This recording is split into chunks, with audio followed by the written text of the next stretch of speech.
There it is. Woo! Usually when I press this, you go blurry instantly. Today you didn't. You mean like because of bad connection or my poor internet or Yeah. whatever? Yeah, as soon as it needs to start recording HD, you get worse. And like you're a little degraded now. There's a little Mhm. delay or whatever on your end, but it's better than usual. Maybe I'm just pixelated in real life. Oh, and now here it comes. And we're back. There it is. I don't know, your new setup, the lighting makes me feel like you have, like, a black light in your recording studio. Because you know how A black black light one. gives everything, like, the whitish bluish, we'll call it, hue? Yeah. And because you have a blue wall in the back now, I feel like you could be in your college dorm room. That sort of lighting. Well, my college dorm room was way worse than this at its best. How so? Filthy. I lived in terrible places, not organized. Hmm. So this would be a compliment to my college life. Well, But you it know, is a just blue light. It's a blue tinted light that I'm using right now. oh, it is? Okay, so I'm not going crazy. All right, I'm gonna. I don't know what this is gonna do to the camera. Watch your eyes. Take it off its little stand here. Okay, for those watching. Oh, so it does have okay, so that has a black light-esque hue. Yeah, and we can put any color up we want, but because it's a Oh, dark blue background, and Rich and I did this concurrently. He has a blue setup, so I went blue. got it. Okay, so I'm not going crazy. All right, that Nope. makes me feel better. Love it. Do we, do we have anything to, catch up with on our lives, or are we full sending it right into the episode? We can Hint, full hint, hint. we can full send in 1 minute, and this will literally be 1 minute. I've heard that before. I have not done a single workout in over 2.5 weeks, bordering on 3 weeks. Not a thing. By workout, you mean any sort of training? Training, exercising, nothing. Like you like an easy effort Nothing. you're considering. Okay. I have not put on I put on workout clothes one time, and I started a warm up and then realized I got a notification I had a meeting, and I got out of them and went right to the meeting, and that was the only attempt in almost 3 weeks. Elaborate. I mean, I don't need to elaborate on that. I'm injured right now. That's it. But on top of that, life's busy, and so I've just decided I'm avoiding all stress on the injured area, and we're just gonna see what happens with that. But there has been a significant ramification in my daily life. One thing is just off because of that, and what do you think that is? Your daily life. Yes. It's affecting Um, my daily life. I am going to say sleep. I'm sleeping great. Hmm. I think I was so far behind that I'm sleeping great. Okay. Well, then I'm gonna say what you're eating. Uh, Not changed at all, but you're close. Digestive tract. Oh. My bowel movements, Oh Kirk, God. for the Yeah. first time in my life, are not like clockwork. Oh. Yeah, training is a good regulator for that. Yeah, and I've never since I mean, I started competing at something when I was about 4. And up until this point, this is the longest I've ever gone without a single exercising session of some point. So 34 years, 33 years, this is my longest break of everything. And it's probably single digit times in my life I've ever had to even think about bowel movements. I'm glad you took it there. I think the audience definitely wants to know your habits in Not my that regard. habits. It's that people go through this and I never do. And now I get it. Yeah, well, the natural peristalsis of the gut works in sync with, I would call exertion, the extra gravitational force of run and pounding and all of that. And so your like natural rhythm, peristalsis is what moves, let's call it food through our GI tract, our colon. Uh, it depends on your movement, and suddenly it needs to do more of its job because you're not moving. Yeah. And so it's just very interesting. Well, I'm sorry to hear that. Do you need any help? Can I do anything to ease your No, I mean it's discomfort? fine. It's just like instead of instead of 3 great sessions a day, there's like it's like divided out into parcels. It's like every single one is unsatisfying. I never get it completely done. There's a whole host of people that can relate to this. I know it. It's foolishness. So let's Um, move on. Let's send it. yeah, I guess you willingly took it there. So Yeah. I guess my last question is about that because I took 6 full months off of no structured workouts back in 2006 Mhm. or seven. This is on purpose, by design. Taking that stress, I was pretty sick. I didn't need that stress in my life. I said I'm going to take that off. It was by choice. I wasn't injured though, but I was ill. We'll call it that. Mhm. Since then, the longest I have gone without any workouts has been 10 days. And it was 10 days following a big, had a huge world championship race, and it was my time to reset for a week and a Mhm. half. If I've been injured, I've gotten right to it. So what I'm getting at is when do you decide that can't sustain itself? Like when suddenly like the hole is going to be so big, like I at least got to cross train or I Yeah. something like that. Like what that thought's got to be starting to cross your mind. It kind of almost startled me this weekend when I realized how long it had been. I thought it was like 6 or 7 days. Mm. It's not. It's like 20. So this weekend I realized I'm in danger as a person, let alone an athlete, as a person, because I really quickly got into the routine of not caring, not needing it. Mhm. It's like when I take this set, I'm going to take a week long break starting next week, and I won't be here on the podcast. By the way, I'm on vacation, suckers. It's all you, Bracken. Mhm. But it's my planned break. I will fight it and not enjoy it for the first 3 or 4 days. It'll feel like something's off, and I'm a little cranky. I'm like, I really just feel like I need to get my workout in, and then I settle in the back half of that week, and then getting back to it becomes an inconvenience from my less demanding life that I had during my recovery week. So I settle in pretty quick. I Mhm. fight it and then I settle. So you're in the settled in phase. I'm satisfied, and that's bad. Uh-huh. Yeah. That's not great. So what do you do with that? I mean, not that that's what we plan on talking about today, but teachable moments, and there's many in this Mhm. situation. Right now, I can think of two right now that I know personally, not you, that are struggling. We'll call it. What do you do? What are you thinking?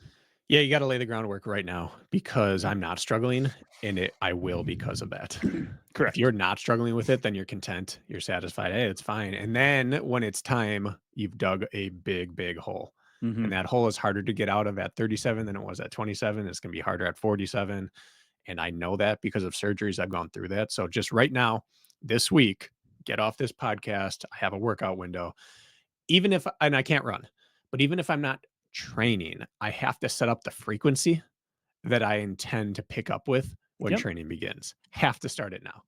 And if that's slow incline hiking, or if that's rowing or spinning or whatever I find out is the least, I don't know, stressful in setting back my recovery, and then consistent lifting. Lifting is the key to all of that because it's the way to get intensity without Yep. having to actually exert yourself aerobically.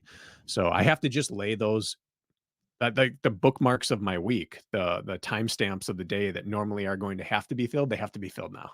And it almost doesn't matter what I fill them with. I just need the routine Yep. ASAP Yep. or it's gone. Routine. Yeah, well, it's not gone, but it sure is gonna be clawed and fought back for. Like you know how Yeah. to establish a routine. Uh, and then with I just had this conversation with somebody. Like priority number one is do not, if you are injured, whatever you do cannot set back your healing. Right. Meaning, can you cross train without aggravating the injury? Most likely, is that Yeah. a yes? Okay, so you can. So it's not Well, I don't know. I haven't even tried. okay. I Because haven't. there's times when somebody's injured and it's like, hey, like as much as I am pro cross training and I have knocked some cross training out of the park over years, if that is in the way of your healing, then true rest is the right answer. So you always got to waffle over that too. Yeah. So there's a ligament in my foot that is the issue. And certain movements are okay with it that shock me that shouldn't be okay, and other movements just end my world, like bring me to my knees. So as long as what I'm going to do when I go downstairs is just sample every machine and see what position I have it braced up and basically locked into place when I do any Hmm. sort of movement. Like, I don't walk without a brace these days. I'm just that person right now. But as long as the movement is helped by that, then it's fine. But if I vary from that movement pattern a little bit, it's like Hmm. it almost feel like there's been no healing yet at all. So I'm just gonna find out what movements are good for that, and then I can go on those probably as much as I want. Okay. Have you met your deductible health insurance wise this year? No. Shoot. I always ask that question towards the end of the year when, like, well, if you've met it, go get imagery or Yeah. go, like, just find out, at least it's not going to break your bank. But if you haven't hit your deductible and you're self insured, like we both are, like, it's pretty steep for I things mean, like it's that. invest in yourself, right? I that I that won't agree. be that won't be so for some people, I get it's their barrier. I will just say, like, I've invested so much in our basement gym that it's foolish not to invest in the body that's going to use it. Oh, but And I it's could all not agree. sitting there costing me money if I don't use it essentially, right? Yeah. So, I might as well check out, but we'll see. All right. Well, I could not agree more about spending money and investing in your body. But all right. Well, that was your update on your 1 injury, minute. which just like our interval Q&A we did on Friday. All right. This was your idea, Bracken, for Mhm. today. We're going to hash this topic out for, let's say 45 minutes from this point. Send it, Bracken. Send us into it. Yeah, this is one of those that it's just a theme that's coming up with several people I've spoken with, several consults I've had, and that is that we often glamorize or drive home the idea that you just don't need to go to the well that often in training, meaning you don't have to dig that deep that often. We talked about how Jakob Ingebrigtsen never goes all out in training. He saves it for races, but as a result, he races more Hmm. than most people. We do all that in order to keep people on the safe side of the training continuum so that you can continue on and do that. However, this is the opposite of that. And this has come up in several conversations that if you're training like a pro athlete without the decade plus of pro athlete race experience that they have to get to that point, you certainly can be leaving things on the table on race day simply through ignorance. And that doesn't mean dumbness or idiocracy. It means by not knowing what you don't know in terms of riding the line, pacing, how to exert. Does my heart rate mean what I think it means? Those kind of things that you don't find out until you get past that 7 or 8 out of 10 effort. And if we're saying don't do 9 or 10 out of 10 efforts in training very often, you don't really know your line as well as you think you do.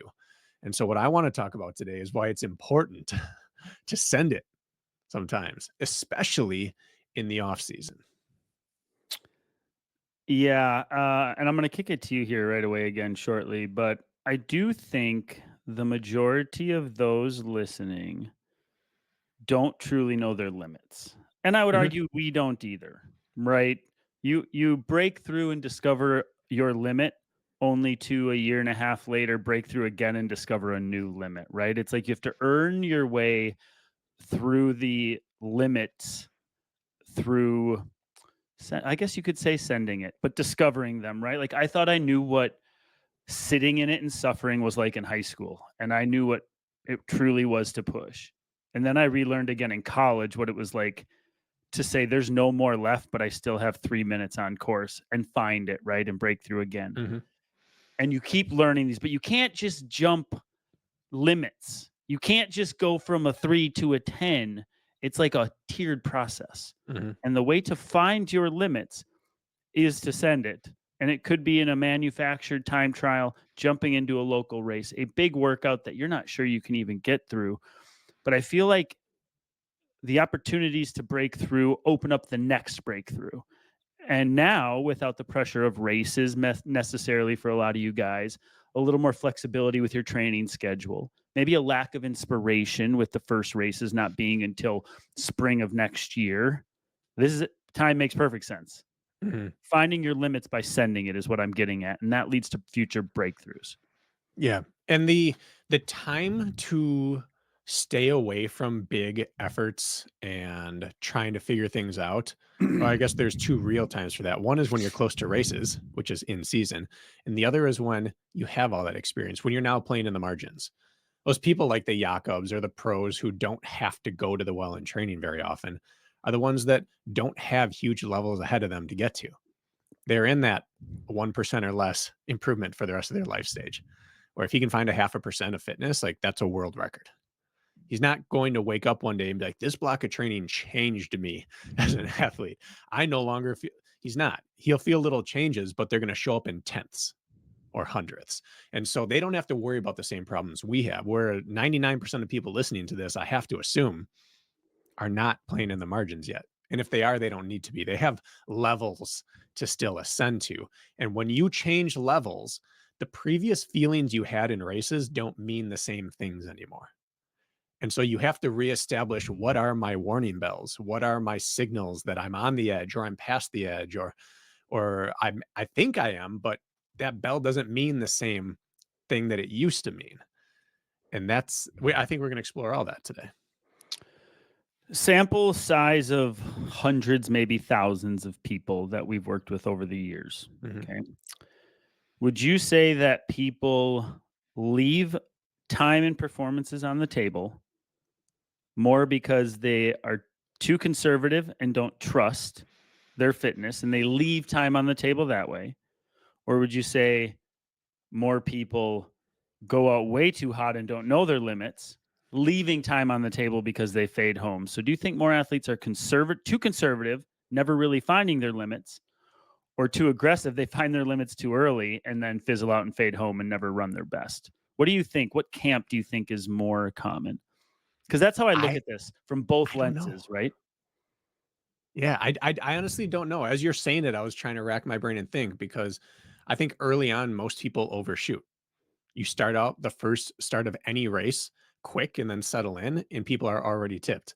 And they settle into a pace that's not sustainable, like in a 5K or whatever like that. And then as you go on, you learn from that so many times that you start undershooting eventually. Yep. But then we look at trail racing or OCR or hybrid, and people, the sport is a sport of getting out too hard. So I think, I don't know, I can't answer it, but I do think that it almost doesn't, for our sake, it almost maybe doesn't matter, because both can be solved Mhm. by this.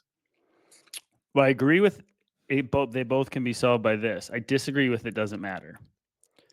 And I'm trying to get to a point here Dude, by please asking. do. And I don't have an answer for this either. I'm gonna say I think the scale slightly tips towards people being too conservative.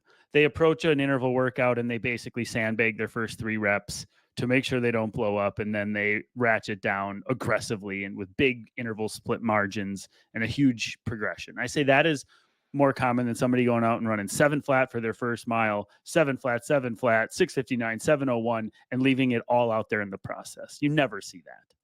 Rarely. So I feel like conservative maybe a little more often. That's just what I think, but not much. The second thing is I think it matters how you look at it. Are you the one who's always conservative and cautious? I think sending it means something a little different. And then if you're always the one who is sending it and then going down in flames, I think that also means something a little different if you're going to look at the off-season vein of sending it. Not Okay. I'm not saying these are micro tweaks I'm Yeah. talking, but I think if we're going to talk about sending it, I think you need to decide which person you are first Yeah, you're and right. then funneling you down the right path for sending it. Okay. So when I said it doesn't matter, I meant it doesn't matter which one occurs more, which one Correct. happens more often. It does matter which one you are, Yeah. for sure. Okay. So I Um, want to give just like two quick examples of this. The first is, it happened with me personally. When I was out in Colorado, by the time I was into my second full year of altitude training, my fitness was different.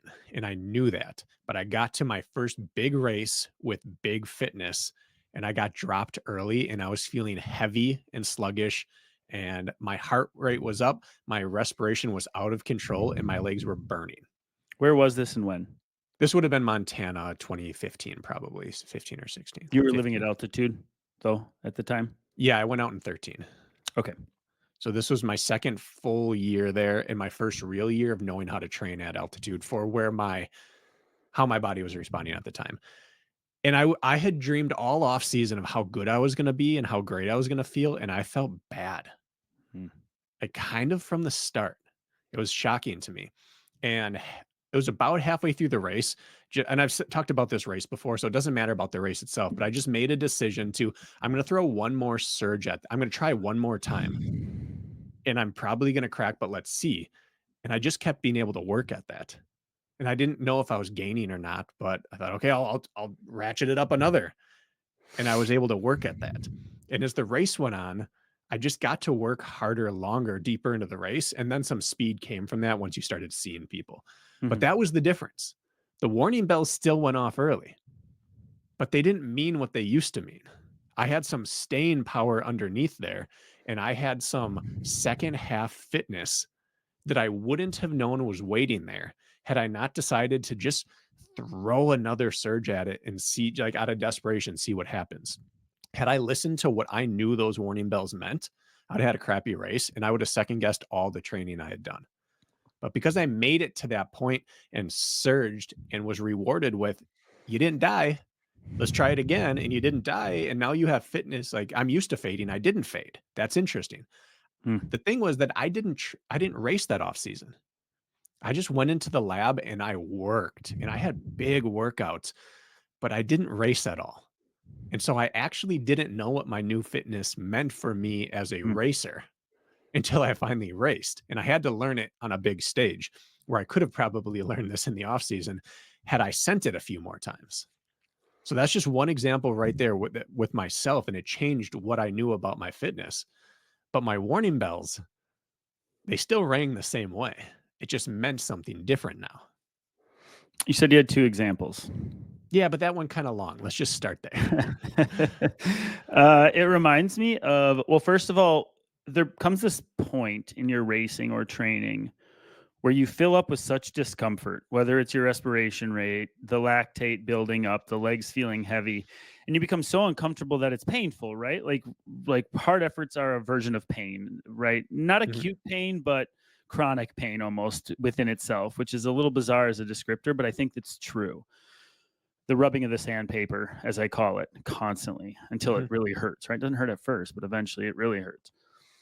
Uh, and you get to this point of pain or discomfort in which you believe the answer now is, I cannot sustain this. I cannot sit in this mentally nor physically. And the answer is to back off mhm, because I don't believe or trust in my ability to sit here.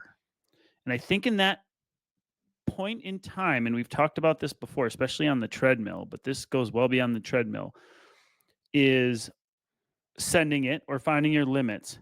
Well, I can't stay here. So I either need to press harder and rub that sandpaper even harder and faster and make it just alive in me, or I need to back off completely because this show is done, right? mhm, And I feel like your outline of that race is very much that. You could have phoned it in, right? mhm, Or in moments of discomfort, sending it, finding your limits. I am so uncomfortable. I can't bear this feeling, but I might be able to bear something even more intense or mhm. less intense. Most of the time, we choose the less intense. Yeah. But I argue that oftentimes the more intense is actually just as good of an answer, which is a bizarre way to look at it. But your example is a shining example. Yeah, and it is accurate and logical because in the past, in your early years of training, when those warning bells go off, you don't have a lot of fitness to back them up. And so Mhm. it's paired pretty closely one to one to they start going off and I run out of steam. Mhm. And so you know what that means. But as you build more up, it doesn't change the fact that it costs you up front. But now you have a bank account that can handle it. Like it's still painful to swipe that card and be like, man, that's a lot to spend. And then you see what your current balance still is. And you're like, huh, okay, that's kind of nice. I Yeah. could swipe again if I need to. It still is weird to swipe for this amount, but I have more to spend than I used to have. It's very strange, but it's real because you used to feel that and die. You used to Mhm. feel that and go into debt. But now you don't anymore, but you still feel it. That's why the sending it thing is just as important for the tenured athletes who have been consistently training and building fitness, because Mhm. suddenly you don't even realize that new doors are open to you until you explore them and try to take them, right? And Right. as a newer athlete who maybe hasn't raced a ton or doesn't have a lot of years under their belt, just haven't had the opportunities yet to learn what the limit is. And it's okay to send it and fail. Sending it and failing teaches you just as much as sending it and succeeding. They're both Yeah. equally successes, even though they're described different ways. So I don't think it's just for the new athlete, based on especially what you said, especially if things have been going well and your training is going well and you're building momentum Hmm. and you may not even know what this breakthrough would look like quite yet. So sending it would be a valuable, teachable Yeah. lesson. So should we talk what sending it looks like? Yes, please. All right. So the simple way, and I really enjoy this, and I really like it for others as well, is find your off-season race series that doesn't matter to you. Hmm. Like for us, we have a winter trail series. You're gonna have crappy terrain a lot of the time, which is why you got to get some spiked shoes if you're on the trails. For me, this is the example, and just run it. There's a race every single month, and so from October through February, you can race a trail race between 5 and 15 miles once a month, and it means nothing. It's like a $15 or $20 entry. There's no real prizes. This isn't going to show up on Athlinks or Ultra Run sign up or anything. You can treat it like a workout. You don't have to taper for it, but you get to go run hard and find out what running hard feels like. And you can try multiple different strategies for how to run hard and fueling or whatever, but you just once a month, you're sending it with no expectations or consequences. That's probably the simplest way. How do you know in a case like that if it was a success then? Because when I think breakthroughs, first of all, I do think like, okay, or sending it, like just putting out a good effort. Let the heart rate data and the RPE tell you, right? Holy smokes, did I get the heart rate up there and I kept it? And that was, I could have backed off and I didn't. I worked really hard. On the other hand, like we're so metric driven Mhm. pace, right? Do you think like a subjective winter trail series could accomplish the same thing as I'm going to go out and send it for 60 minutes and see what pace I can hold? Do you think they both accomplish the same thing? Not the same thing, no, but all you can really care about there is heart rate, Hmm. unless you're running based on watts, which is really tough in winter on a trail. So you're not going to get your pace or anything, but what you can get is, I think, the most important thing, which is when I feel this way, what happens when I try another notch up? What happens when I just tell myself it doesn't matter if I blow up, so I'm going to ride this perceived line as long as I can. You can ride lines on the trails as well as you can ride them on the road. And it's going to look a little Hmm. different, but that feeling, which I think matters more than pacing when it comes down to racing, trusting what my feeling is versus what my body actually can do and will do, you can find out in that venue. If we take that and we look at, let's say, the two different types of humans, the ones who uh, go down in flames because they just go out Mhm, hot. And then we look at the ones who pound home but start easy, right? Both mhm, are leaving time on the table. I would say sending it for those two camps means different things. yeah, For the conservative approacher, always calculating, well, I'm going to do my first interval here and then I'm going to go 3 seconds faster here. And they're just trying to move the puzzle pieces constantly. I think those people are leaving time on the table. I think it's a great opportunity to either race and go out way harder than you typically do without any real, like, even if it's a subjective race, like a trail race, that's fine. Just like, I'm going to insert myself early and hang on. mhm, Or these don't need to be races or time trials, but that person should go set up an interval session for themselves, whatever it may be, and either take two approaches, which is the fast start approach, which you've implemented and I love. All right, I'm going to run my 5 by a mile, but my first mile is all out. And then I'm going to see what happens from there. I like that approach for these people who are too conservative. Or picking an aggressive target pace that you know would be a stretch for you to reach and aim to nail it out of the gates and keep it there. The goal is to have a very tight spread on your intervals instead of a very big spread, meaning starting slow and ending fast, and your mile repeats have a 35-second difference between your fastest and slowest. I would call mhm. that unsuccessful. That's just me. Yeah. What do you think for the camp that is the conservative camp? What would be sending it? Some more examples of that. Sending it means you take the thing you're most afraid of and you force yourself to do versions of that all off season. So I'm afraid of blowing up because I don't go past blank. Well, now we're just going to go past blank. And it maybe isn't mile 1. Maybe it's a let's say these are 10-mile trail races, for example. Mhm. Well, maybe you usually go out 5 miles conservative and bring it home. Now we're going to go out 4 and then 3 and then 2 and then 1, something like that. That would be a conservative way of being less conservative. Or it could be that you don't get to look at your watch the whole race. You just have to turn it around or stuff it in your shorts or whatever. You just have to go race with no expectations, or you have to go out with so and so who always beats you by a little bit. The person you're always closing on at Mm. the end, you have to go run their race this offseason and learn a little bit. I think you remove the structure of the rules or you shift it a deviation left and left and left until you get to a place where, okay, I've really cracked and it was terrible. But look how much gap there was between what I thought would happen and when it actually happened. I really like the no watch approach, which would be nearly impossible for everybody listening to this. God, that would be so hard to just accept and allow. I could see it working both ways. I could Yeah. see that. I don't know if it would work positively or negatively, but I would see it more people being more aggressive early, I feel like, with the no watch approach. Have you Yeah. ever done that? When's the last time you've like gone out and not been constantly glancing at your watch in a metric based race or workout? When I've gone for uh, certain, not necessarily FKTs, but loops or routes that I've run hard at different points of a season, and I want to test it again. I'll make a deal where I don't get to look until halfway, or I run Mm, till halfway at one effort, and then I get to work.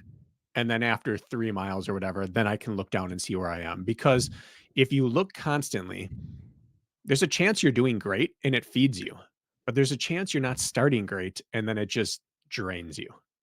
The watch beeps, you expect an 8 minute, you look down, you see 8:20, you're like, I'm 20 seconds behind. I'm never getting that back. And then your workout's kind of done from an enthusiasm standpoint. mhm. But if you're not looking, you at least have the option to feel optimistic every single time you hear it beep. Like, all right, that's another one. I think I'm ahead again. I think I'm ahead again. And I can still work harder. And even if you were 20 seconds behind to start, if you're excited thinking, I think I can go harder still, you might eat that time back. But you Mm. probably wouldn't have had you known you were behind. Yeah, that's fair. So dig into the thing you're afraid of. And if the thing is afraid of going out hot and fading home, Mhm. setting yourself up to do so during Yeah. certain sessions. How often can you do that?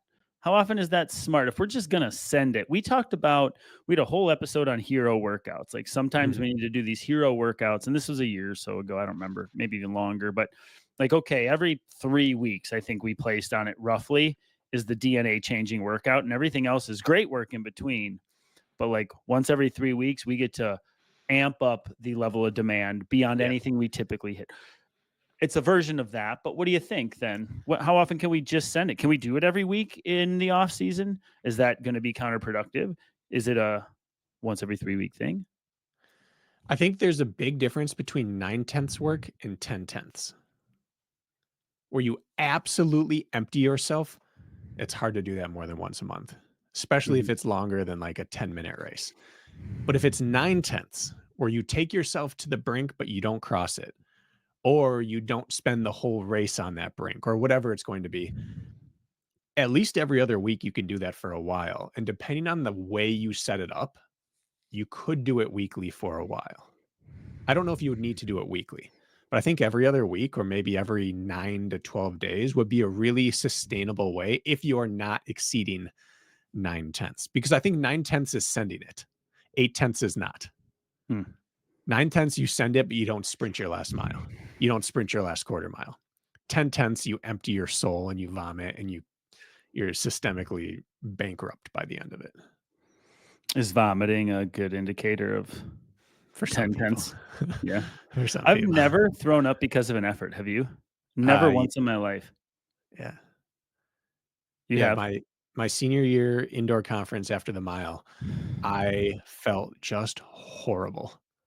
And after like 10 minutes, I just walked to the garbage can to see. Like, I've never puked after a workout or a race ever. Just to see. And the second I looked down at it, I started projectile vomiting. And I puked on and off for like 8 straight minutes. And then I had to go run the 800 about 40 minutes after that. But I've had like vomit rise up in the last 800 of cross country several times, but it never came out. Like that There's a feeling of difference bet I could puke. there's a difference between vomit rising up and then that nauseous guttural feeling. Those are different feelings, I feel like. Whatever, maybe it's on the verge because it had never come out. But that day it didn't hit until 10 minutes after the race, but it was a lot. Huh, alright. Um, I wanna talk about the other side of the coin, then I wanna bring it together. Yeah. So, you are the person who historically mismanages your effort. You think you're going out conservatively and find very quickly in the middle of your race or the middle of your interval session that, "Nope, I clearly don't know my body very well and I am cooked," and your mile repeats have a 40-second positive split from your fastest to slowest, getting worse as you go. I'm just using that for an example, by the way. The way that person sends it is very different, right? Mhm. Okay, Mr. Send It. You think you're not sending it and you're still over sending it and fading home. We don't want that. That's not the way to run your best, especially anything over a mile. How many of us are racing anything a mile or under these days, Right. right? So, really, even splits or slight negative splits are probably the way to success for most everybody, whether Yes. it's by RPE in the trails or it's by actual splits and pacing on the roads or track. This person now, this person, I think sending it is actually putting their workout on steroids in the sense of they're stretching it out. I think the version of sending it for this person is rep based in control work, meaning, okay, for whatever reason, the 5 by mile repeats doesn't intimidate you and you think you can handle it. And then every time you can't, well, it's 8 by a mile today, buddy. What are you going to do now? We're going to stretch it out. Your 12 by 400 meters now becomes 24. And you have no choice but to respect it so much that you need to be more conservative. So, I would say the cautious person actually shortens the distance of what they're chasing and adds the intensity component out of the gates. And I think the overswinger fade homer stretches out the duration, whether that means a longer race or whether that means a bigger workout session or a longer tempo run, so much so that the respect requires even more self restraint. And then you're going to learn. So, conservative, condense, over aggressive, extend it out. That's what I think sending it would look like for that person. So that wasn't on my radar at all, but I like it. Okay. Yeah. Well, it Yeah, wasn't really it on makes mine sense. until I started really thinking about the two camps. What Do I you think typically go ahead. do you think that could still end with somebody's typical blow up? Or do you Yeah. think that would be a fix? I think if it gets long enough, the consequences of going out too hard can be enough to tame you, but you still might see a fade. I think it would be an effective exercise to do. I believe that, yes.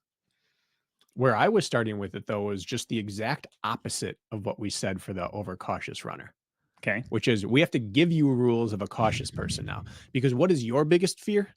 Your biggest fear is getting left behind and never catching back up. Sure. And so you're so tough and on it that you stay there from the start and then you lose it. But you were in it and you know that. And if I could just make it longer and if I could just make it longer next time, well, now we're going to say what frightens you the most, what worries you the most? It's never regaining contact. So now your off season, let's say that race series or whatever it is, you have built-in limits now. You have built-in rules. You must run if you're trying to run 6-minute pace, you must run 6:30 for the first 2 miles and then go to work and let's see what you can do. But you've never held 6 flat before. You've started at it and faded back. We're going to start at what you fade to and see if it can be a net positive by the time you get through to the end. I think we're setting rules like that. If this is that 10-mile trail race, you are using the first 3K or 5K to stay calm. And then you can cut down from there. Whatever it is, I think you give cautious limiters on the person because what do people almost inherently find? I got faster. I Mhm. was way faster by the end, and I finished strong, and it was great, and I caught that person, and then I had options at the end of the race. I had choices to make, and you have to learn that one time, but sometimes you have to be forced into that learning environment. Starting at your blow up pace and working yourself into it. It really is an opposite recommendation for what depending on what camp you're in, but I Yeah. like that. Start at your blow up pace or effort. Now, do you have something you want to say? Well, just that these don't have to be races. Like my 9-mile loop in the Kettle Moraine. This is one where you go out and you run it as hard as you can the way you know how. And then the next time, you have to do it the opposite way. You have to chill out and cut down the whole time, or you get 10 minutes, then you get to work. Or the opposite, you have to go out hard the first 10 minutes and see what happens. But you cycle through strategies, and throughout all of them, you're going to find out what your best route of racing and finding the line is right now. But it doesn't have to be racing. It can be loops, it can be out and backs, it can be workouts, like you said, interval style. But the same mentality is use the off season to explore what sending can be like for you now that you're in a different place, fitness wise. And I think no matter what camp you're in, and a lot of you aren't in either camp, you feel like you're a good judge of your efforts and your fitness and you execute fairly well. So I know there's like a third camp, which is neither camp, right? Um, Mhm. I think you used Jakob Ingebrigtsen as an example about how he never sends it in training. And that's not to say he doesn't work very, very hard in training and very often in training and then sends it in racing. But I actually really like that idea for an off-season approach, meaning like we talk about how often should you send it. I think a great rhythm to be in would be something like every 3 or 4 weeks, you do your threshold work, you're hitting your long runs, you're doing nothing of the sending it sort, really. Mhm. You're still consistent, but then every if you say 2 to 4 weeks, I really don't care is, every 3 weeks, I'm going to pick a random road race in my city and I'm going to go race it and send it. Or every 3 weeks for me is a time trial on my loop that you just mentioned, right? But really doing, I'm not going to call it uninspiring training because what the picture we're trying not to paint is every Tuesday you're going out and literally killing yourself. That's not what Right. we're describing. And I think I want to make that clear. I still think the approach would be like your typical workouts. If you approach them conservative, do that for 2 out of 3, but then every third, it's like, all right, today's the day. Or it's every three. You know what I'm saying? So what I'm saying is the majority of your training is still not going to look much different than it should, but maybe with some sort of cadence, we are aiming to stretch out our session for those of you who go out too hard, or for the ones who are conservative, pick a road race and stick your nose in from the gun. So I still think the majority of the training is not sending it, is what I'm trying to get across, Correct. but it's a calculated strikes. I agree with that. And I personally believe this is a belief. All right. I want to be very clear. This is an opinion. But my belief is that training should be training and racing should be racing. And you don't want to conflate the two mentally either. I Hmm. think that it's very easy to decide I'm going to, towards the end of this workout, I'm going to feel a race today. I'm just going to get tough today. I'm going to get really tough on a interval, or I'm going to rip the last one or whatever. And there's some time and place for that. But I don't think we should try to get mentally tough for racing during training. I think during training, we should be working our engine and our systems. And that if we want to get mentally tough for racing and find the edge and ride it, it should be reserved for races or continuous effort workouts. So a 10-mile long run with the last five hard, or an out and back where on the way back you're sending it, or going out for a 10K loop and running it 9 tenths and practicing these things, or jumping into a trail race or a road race or whatever. I don't think it's most beneficial to people to try it during intervals because it's too easy to find out the wrong thing during an interval session. You have rest, you can break it up mentally. The race is what wears on people, is that there's never a let off and it adds up and it builds. And then you start reading the signs incorrectly, or you don't trust them and you send it too much, or you do trust them and you back off too much. But I think continuous efforts are what I'm thinking about when I think send it. Hmm. More often than not, I think intervals should be training and continuous runs are your places to send it. What are your So thoughts on could that? I think I like it. I think I agree with it. And I've been using intervals as an example a good bit, but I can't say that I disagree with what you just said. The cloudy part then is like, what does that mean? Do I like put my super shoes on for my Saturday long run and say, you're going to do a progression long run until you literally cannot continue to progress and crack? Does that what it means? Or does it mean instead of my track Tuesday, now it's like, hey, I'm going out for a 10-mile Kenyan run where I run out 5 easy and I come back 5 as hard as I possibly can and in quotes almost race it home. I guess is that what you're outlining? Like replacing a quality Tuesday with something like this, or just letting the mood strike on like a weekend long run? I guess that'd be my curiosity.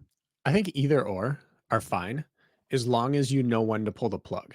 And so the example, again, a personal example I'll use is that long run you and I did together the day morning of your wedding. Actually, that was, wasn't it? Morning of my wedding. Yeah. So we did a long run where we started conversationally and we cut down a bit. And for me, it was really cutting down.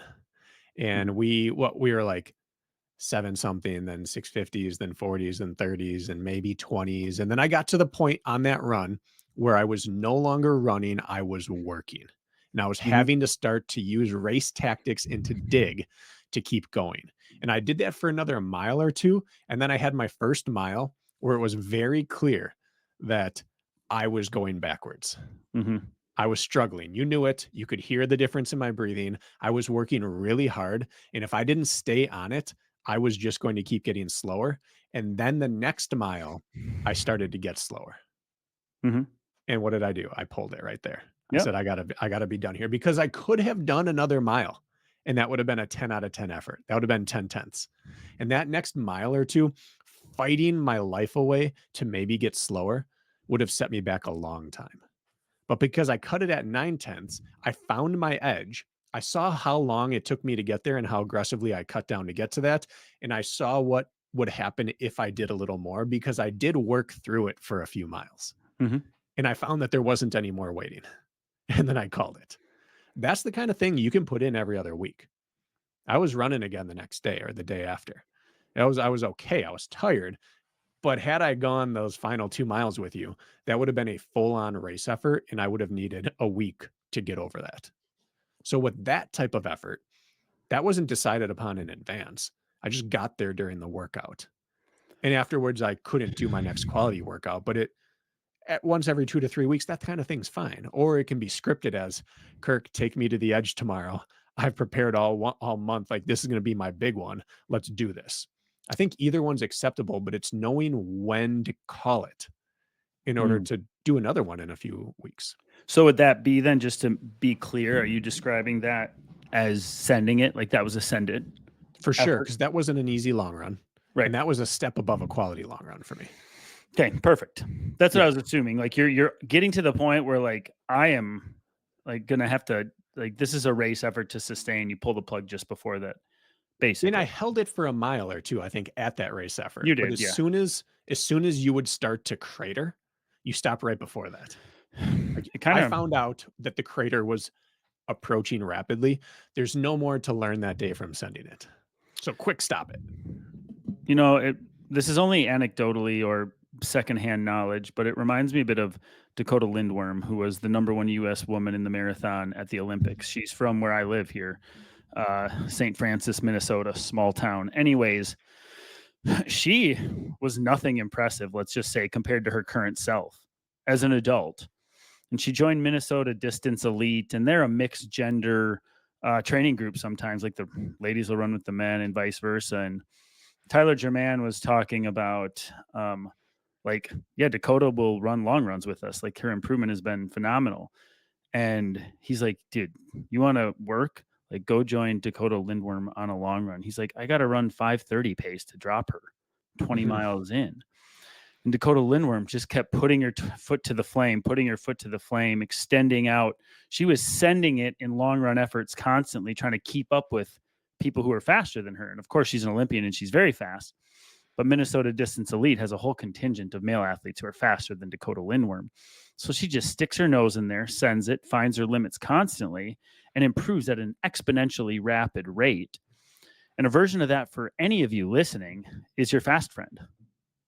Your Mhm. fast friend. You got your fast friend, you're going for a long run. You run your long run like 45 seconds to a minute and a half per mile faster than me. Can I join you? And I'm just going to send it with you, brother or sister. And I'm going to do that every weekend, if you don't mind. Or I'm going to join you for your track Tuesday. If you don't mind, I'm going to hang on to you for dear life until I can't. And that, I believe, is the Dakota Lindworm approach. She hangs Yeah. on until she can't.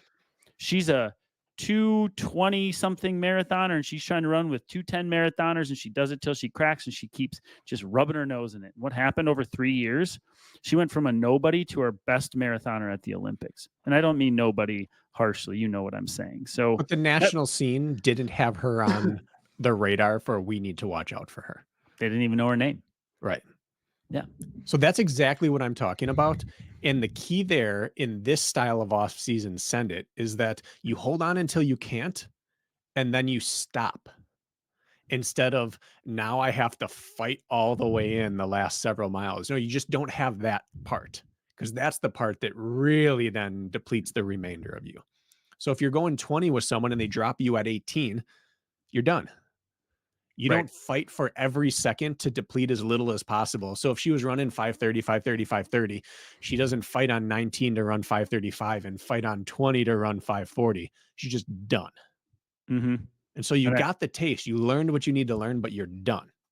And I think that's really key for sending it in the off season is that you don't fight like a race all the way in once you've learned what you need to learn.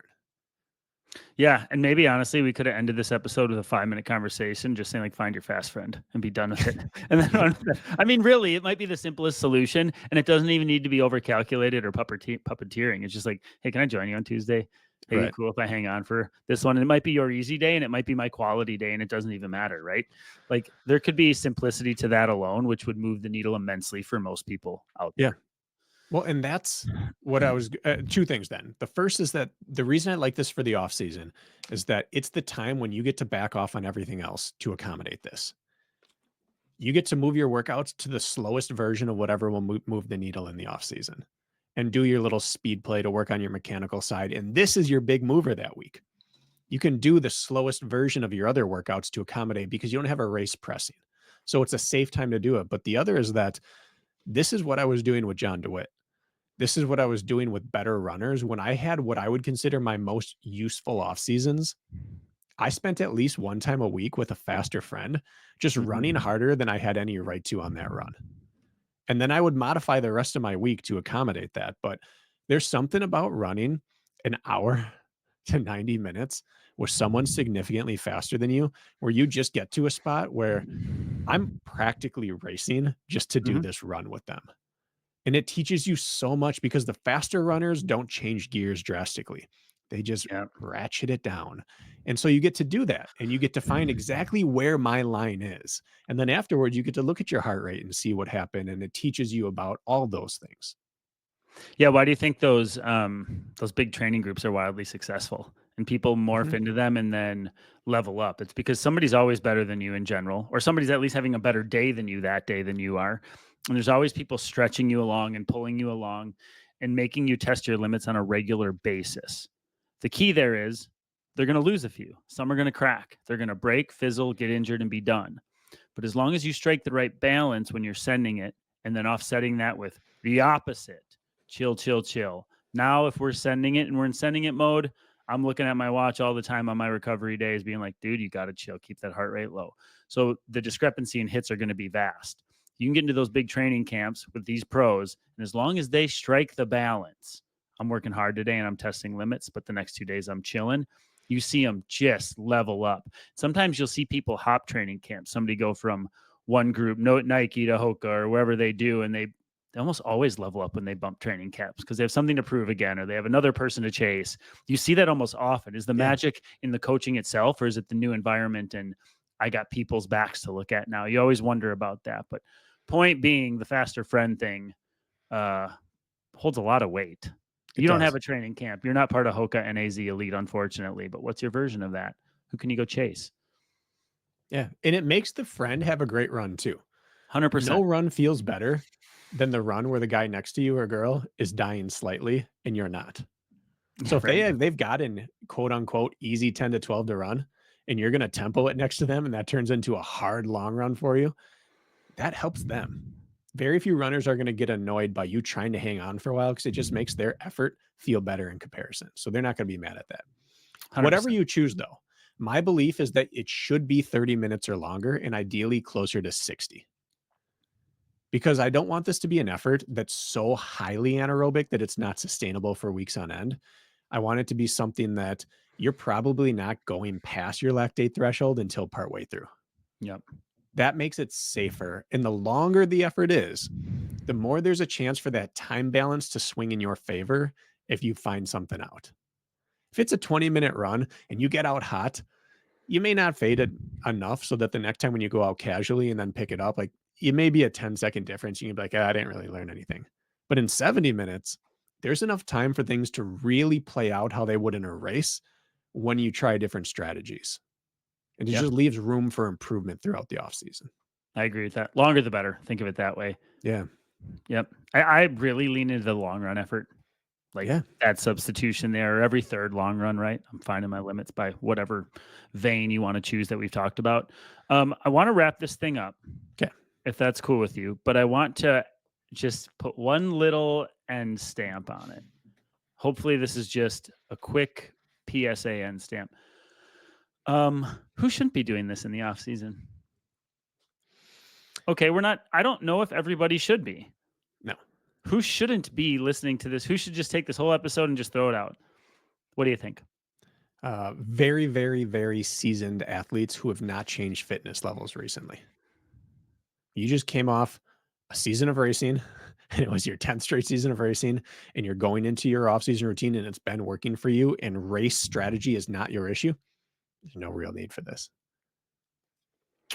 If you are, and you know it, you are burnt to a crisp, you've over raced, you are tired, you've only gotten worse and worse as the fall has progressed, and you're like, I am so smoked. Not for you. If all you want is not structure and deload, now will it be for you? Maybe, but maybe you need 6 to 10 weeks of just not that at all, just very approachable sessions. Yep. If you're the burnt to a crisp, I did it all and I just need nothing but like intuitive work or something, not for you. Anybody else? If you're coming off injury and this is your off season to really have an off season rebuild, not yet. Down the line, sure. But if you're injured, burnt, or just had a lot of racing, you're better off spending your time training. Just train, do it sequentially. This is for the people who have something they can learn from it. Maybe you're new to running. Maybe you're new to your fitness level. Maybe you're switching race distances for the next year and you need to start learning that. But people who have green pastures waiting and you know that, this is the person who goes and does it. I had one more example and now it's slipping my mind. Shoot. That's okay. Okay. Those are then the main ones that jump out.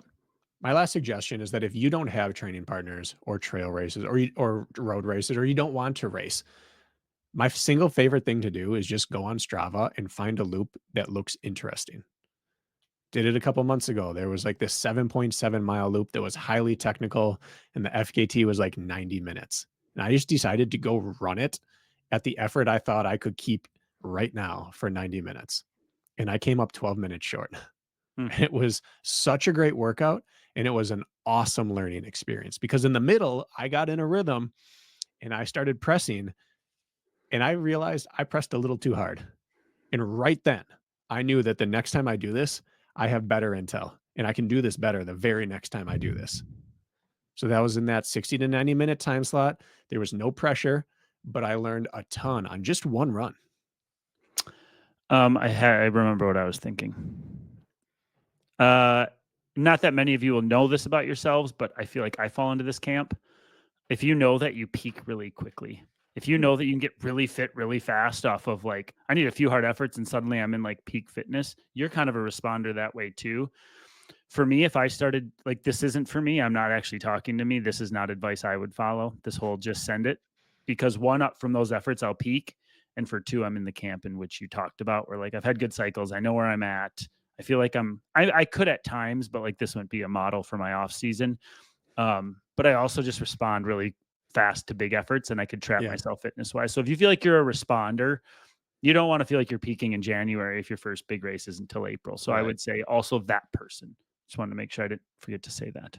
And I would say that although we're very much alike, this is exactly for me because my weakness is long sustained efforts, and this builds it builds durability, it builds staying power, and it teaches you how to ride the line for that.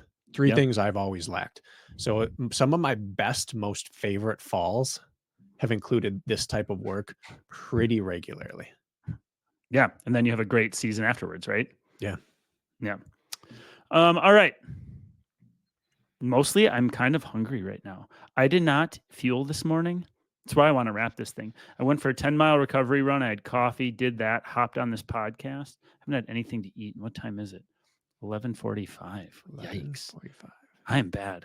I need to eat. Go do it. That was the hope. That we wrapped it up in an hour. That was perfect. I had poor planning because I didn't plan appropriately. Normally, I'd get something to eat before we do this, and I told you I was skidding in to home plate so we could record. So, anything you want to close with? No, that's it. Go eat. Send Yeah. it. Go eat and send it. Send it. Eat. Wait about 3 hours. Send it. How's that sound? Then eat again. Thanks for listening, guys. Till next time.